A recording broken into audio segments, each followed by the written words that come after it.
There are few activities more inspiring, creative, and innovation-driven than the academic and professional pursuits of design. And for the past 17 years, I've loved working together with my teachers, my colleagues, my students, and my clients, bringing really wonderful design to everyday life. But I need to come clean.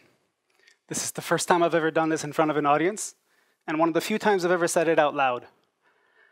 I used to be a petty criminal. Nothing too major. Some theft, some forgery, some grand theft auto. Okay, maybe not such a petty criminal, but I was pretty good. I was never convicted of anything. Later in life, in a twist of fate, I became a detective. I became a criminal investigator in the military police. And these years in crime, working on both sides, were some of the most exhilarating creative years of my life. And not just for me, everyone in the field was brilliant and creative. And so you see, later when I became a designer, I realized that around me, there were some more people with the same experience that I had. There were some other criminal investigators. And it made me wonder, is there a connection between these two worlds? Could it be that what makes a great designer is also what makes a great criminal or criminal investigator? And so like the detective I used to be, I'd like to open an investigation together with you and explore the evidence, if any, to see if there's a connection between these two worlds. And I fear the only way to start is to start at the beginning, my beginning. My first crime that I can remember committing was a crime of consequence. I was 5 years old. I was in New York City with my family in a taxi cab. My parents, my brother, and my sister were helping the taxi driver take out suitcases from the back of the car, and I was left alone in the front seat. And I was playing with the coin dispenser. And I was mesmerized how the mechanism worked, and each coin had its own slot, and each time you pulled the lever, one coin came out. It was only when my hand was full of coins I realized I had no idea how to put the coins back.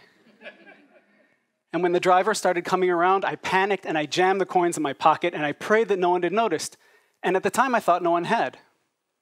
It was only months later when I came home that my sister came in my room, and she confronted me. She asked me where I'd gotten my coin collection.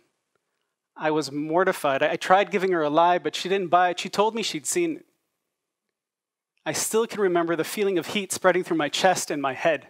But here's the catch. What I learned that day wasn't that crime doesn't pay. What I learned was that I almost got away with it. She was the only one who noticed. So if I'd only been a little bit more skillful, it would have been the perfect crime. And I think this is where we need to start teaching design as well. You see, when I teach design together with my colleagues, we teach our students to break through precepts and conventions. But we give them such strict guidelines and rules. And these guidelines and rules are just like laws and rules in society. What laws and rules give us in society is a generally well-behaved population with a few criminals who break the rules. The really good criminals are the ones who never get caught, like I used to be. And I think the same is true in design. What we end up with in design by giving these design briefs and guidelines is very incremental innovation. There are a few really brilliant designers, possibly criminals. These are the ones who break the rules without us even noticing that they're doing it. And I think that we have some things to learn from the criminal world. Let me give you another example. Years ago, when I was an investigator, I was sitting across the table from a suspect who I was trying to help convict of a pretty big embezzlement crime. It was worth many millions. And I realized at a certain point that we were both exactly the same. We were using the same exact skills, just sitting on opposite sides of the table. What he was doing is he was telling me mostly false information laced with small bits of truth to steer me away from what he had actually done. What I was doing on the other side was I was telling him mostly false information laced with bits of truth, hoping that he'd slip up and give me more information. I was trying to trick him into thinking that I knew more than I actually did. And the way we did this is that we both used two tools simultaneously. We used heightened empathy to see the perspective from the other side. He listening as I would, I listening as he would. And at the same time, a third-party perspective, looking at our conversation from the outside and keeping a very close tally of what information was being transferred. I use this in design too. I use it when I go out and do field research.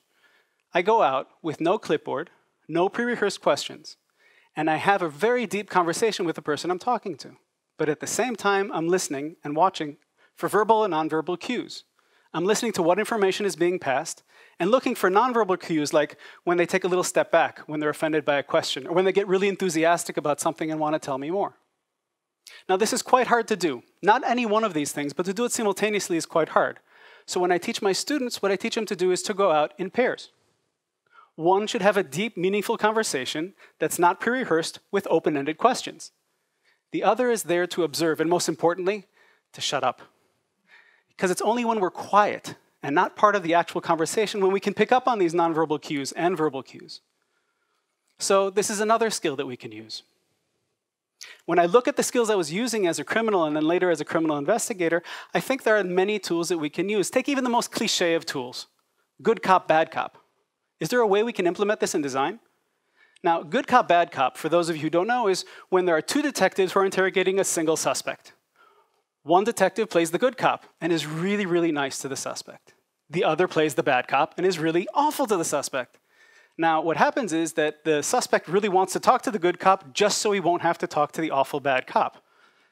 The amazing thing about this thing, it works. Not only does it works so well that I've even used it on other detectives. So it works when you know that it's being used on you. And I think we can use this in design too. When I design, say, the furniture for a cafe or a public space, I can use good cop, bad cop. I can design a space that people want to be in and stay in, but for no longer than 15 or 20 minutes.